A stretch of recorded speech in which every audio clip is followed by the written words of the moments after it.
साल हुए हमने भारत जोड़ो यात्रा कन्याकुमारी से कश्मीर तक 4000 किलोमीटर चली।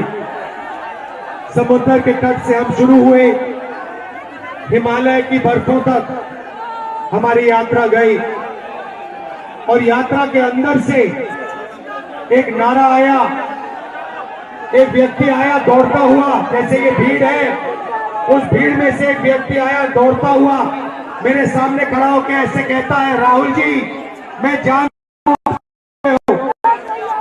जानता हूं आप क्या कर रहे हो।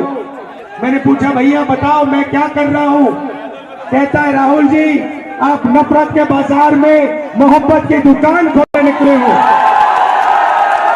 और यही हम अब मिलकर अखिलेश जी, प्रियंका जी, इंडिया गठबंधन, हमारा सबसे पहला और सबसे जरूरी काम जो हिंदुस्तान में नफरत फैलाई गई है, जो भाई को भाई से लड़ाया गया है, तो भाई और भाई को डराया गया है, इसके खिलाफ हमें खड़ा होना है, मिलकर खड़ा होना है।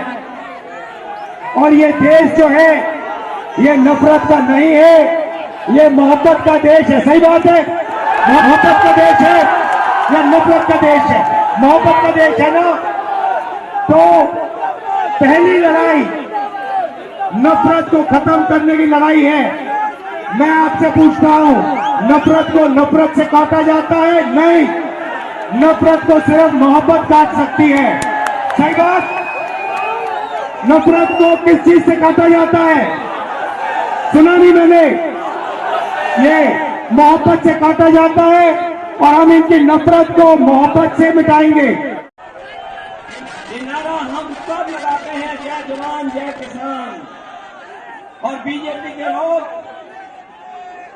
थकते नहीं, भारत माता की जय बोल करके। सोचो इस देश का किसान दुखी हो, नौजवान के सपने तोड़े जा रहे हो, नौजवान का भविष्य न हो, उनके हाथ में नौकरी और रोजगार न हो, नौकरी और रोजगार और डिग्री को लेकर के चिंतित हो। खबरें ये भी आ रही हैं कि नौजवान अपनी डिग्री जला करके आत्महत्या कर रहा है। ऐसी परिस्थितियों में और जब उत्तर प्रदेश में सबसे ज्यादा भर्ती होनी चाहिए थी, लेकिन नौकरियां नहीं मिली, रोजगार नहीं मिला, कोई भर्ती ऐसी सरकार की नहीं जिसमें पेपर लीक न होता हो। ये कमाल की सरकार है, इसमें लीक होते हैं पेपर और ये लीक जानबूझ करके सरकार करती है। वो इसलिए करती है क्योंकि वो नौकरी और रोजगार नहीं देना चाहती, उसकी नियत में नौकरी देना नहीं है। ये कुछ लोगों को काम, कुछ लोगों को लाभ पहुंचाने का सरकार कर रही है। हमें उम्मीद है ये इंडिया गठबंधन और पीडीए की लड़ाई एनडीए को हराने का काम करेगी। ये पीडीए जहां जहां आवाज उठाएगा वहां वहां भारतीय जनता पार्टी का सफाया होगा। और इस यात्रा के माध्यम से जो संदेश जा रहा है, मैं उसको बधाई देता हूं। राहुल जी को, तमाम अपने कार्यकर्ता साथियों को धन्यवाद देता हूं जिन्होंने इस कार्यक्रम को सफल करने का काम किया है। ये सफल तभी होगा जब उत्तर प्रदेश से भारतीय जनता पार्टी का सफाया होगा। 80 हराओ, लोकतंत्र बचाओ, बीजेपी भगाओ।